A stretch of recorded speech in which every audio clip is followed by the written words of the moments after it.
ठीक है, तो आज का हमारा टॉपिक है प्रॉब्लम हैबिटेशन। क्लास शुरू करने से पहले मैं आपको बता दूं, कुछ भी लिखने की जरूरत नहीं है।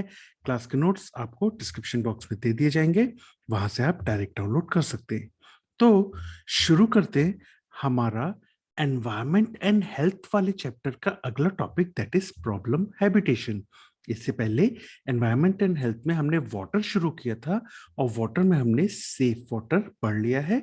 आप जाके एनवायरमेंट एंड लिस्ट वाली, आप चैनल की प्लेलिस्ट में एनवायरमेंट एंड लिस्ट वाली प्लेलिस्ट खोल के उसमें देख सकते हो। ठीक, तो शुरू करते हैं एनवायरमेंट एंड हेल्थ में वाटर वाले पार्ट का second topic, that is problem habitation.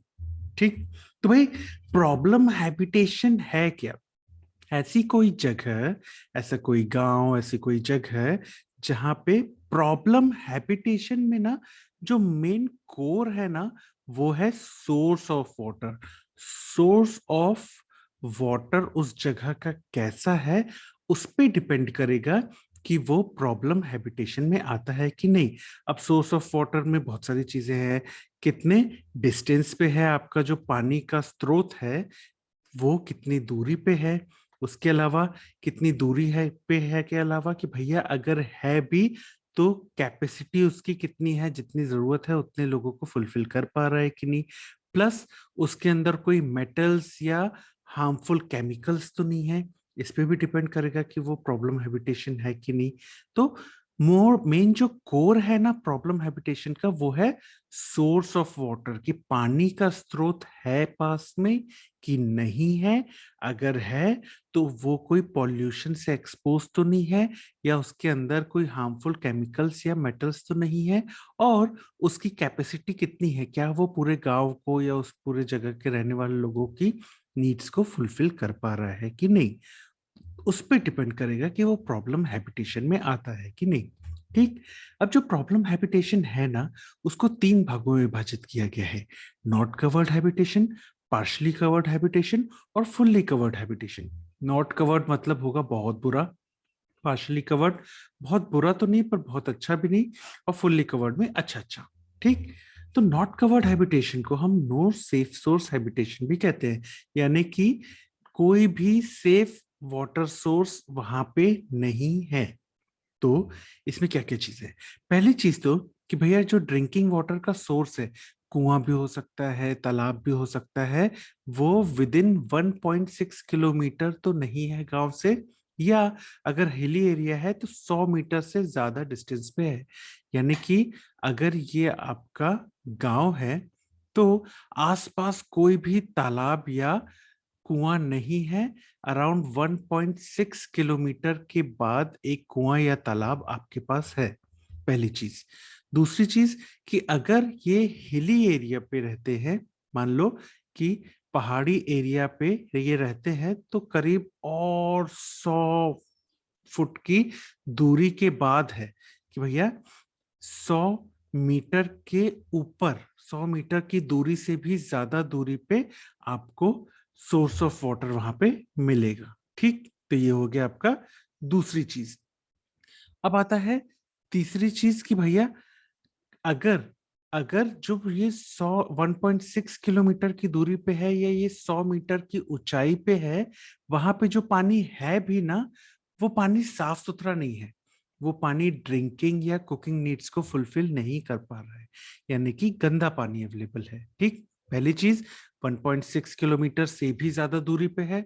दूसरी चीज, जो पानी है वो भी ड्रिंकिंग या कुकिंग पर्पस के हिसाब से नहीं है, यानी कि दूषित पानी है।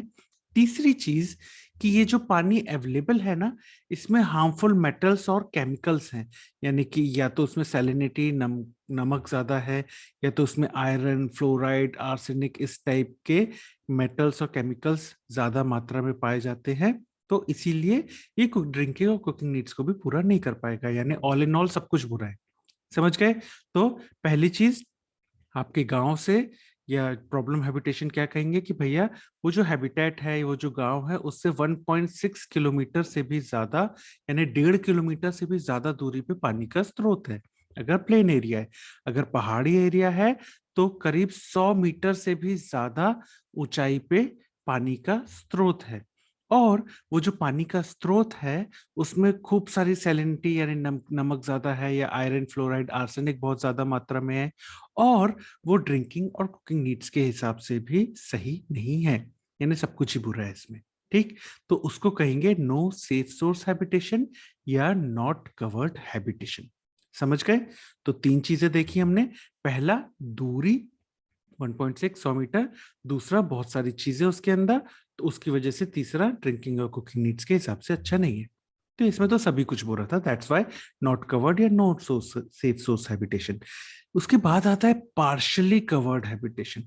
पार्शली कवर्ड हैबिटेशन जो है ना, उसमें एक चीज तो ठीक हो गई कि जो आपका गांव है उससे विद इन 1.6 किलोमीटर के अंदर ही आपको कुआं मिल जाएगा। ये तो अच्छी बात है भाई, कि विद इन 1.6 किलोमीटर या within 100 metre hilly area में ही आपको कुआं मिल जाएगा।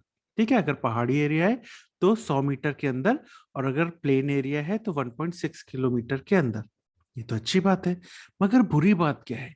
बुरी बात यह है कि ये जो कुआं या तालाब है ना, उसमें ज्यादा पानी नहीं है। वो ना 10 से 40 litre per capita per day के हिसाब से ही पानी दे पा रहा है। क्या ये अच्छी बात है? नहीं। क्यों?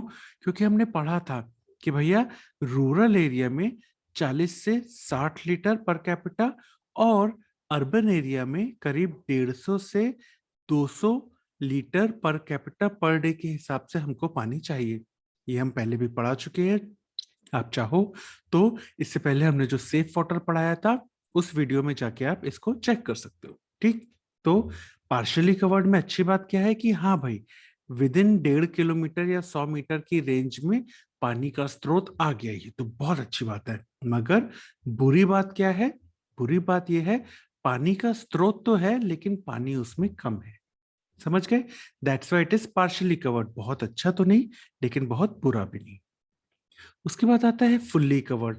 अब फुल्ली कवर्ड में कौन से हैबिटेट आएंगे? वो वाले हैबिटेट जिसमें ये ऊपर की जो दोनों परेशानियां हैं वो नहीं हो, और वो सारी फुलफिल कर दे रहा हो, वो आ जाएगा फुल्ली कवर्ड। यानी कि कैसे समझ सकते हैं? पहली चीज तो कि हाँ भैया 1.6 किलोमीटर या 100 मीटर की रेंज में हो। दूसरी चीज कि उसमें सैलिनिटी, आयरन फ्लोराइड, आर्सेनिक नहीं हो। तीसरी चीज कि कुकिंग और ड्रिंकिंग नीड्स को भी वो पूरा कर सके। चौथी चीज कि भैया जो कैपेसिटी है उसकी, या तो रूरल है अगर तो 40 से 60 के आसपास, अर्बन है अगर तो 150 से 200 litre per capita per day की कैपेसिटी भी वो पूरी कर पा रहा हो, यानी पानी भी अच्छा खासा हो। तो ये सारी चीजें अगर वहां हैं तो उसको कहेंगे फुल्ली कवर्ड हैबिटेट। यानी कि ऊपर वाली जो खराब खराब चीजें थी वो सारी अच्छी अच्छी कर दी नीचे वाले फुल्ली कवर्ड में।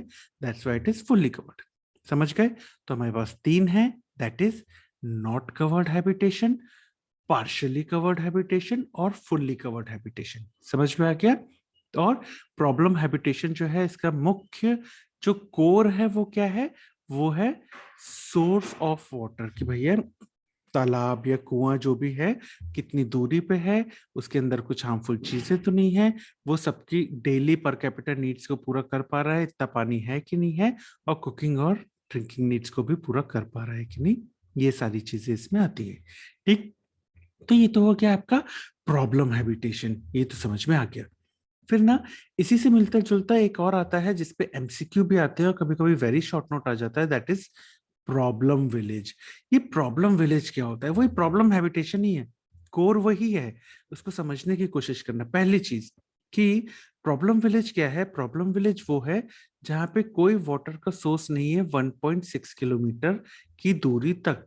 यानी कि अगर ये आपका एक गांव है तो दूरी करीब 1.6 किलोमीटर तक आपके पास कुआं या तालाब नहीं है।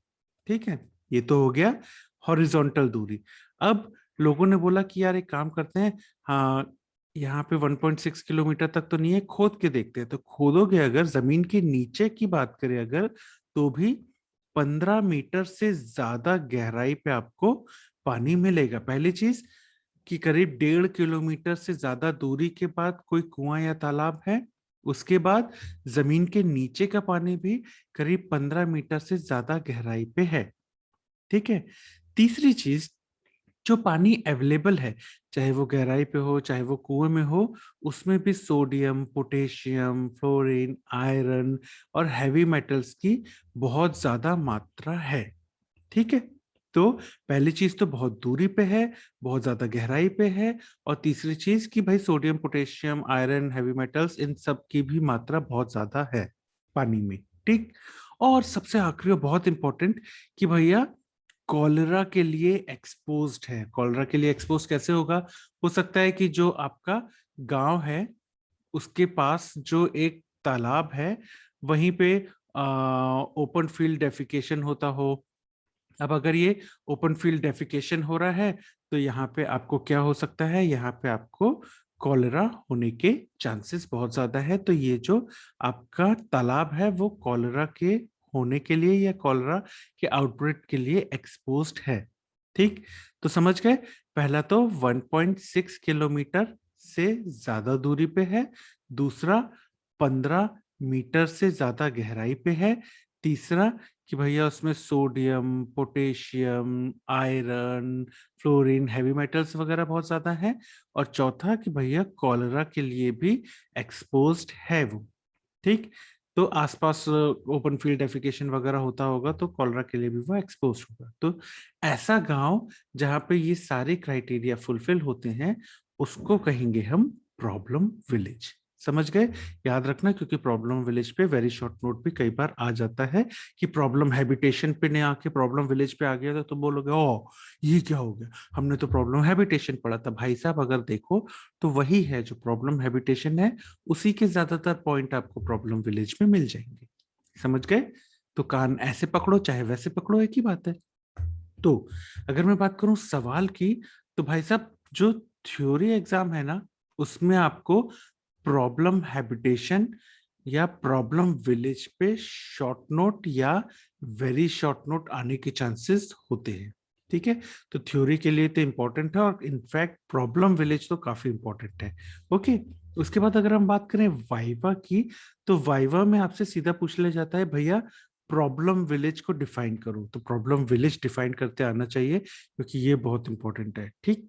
अगर मैं बात करूं एमसीक्यू की, तो जितने भी अंडरलाइन पार्ट है हमारे नोट्स और स्लाइड में वो सभी एंट्रेंस एग्जाम में पूछे गए एमसीक्यूज हैं। तो इस पे कई बार आया है आपको एमसीक्यू कि भैया प्रॉब्लम विलेज क्या होता है।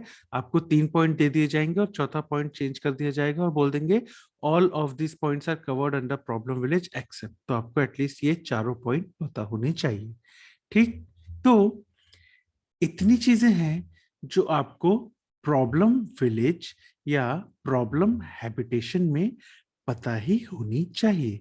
Thank you.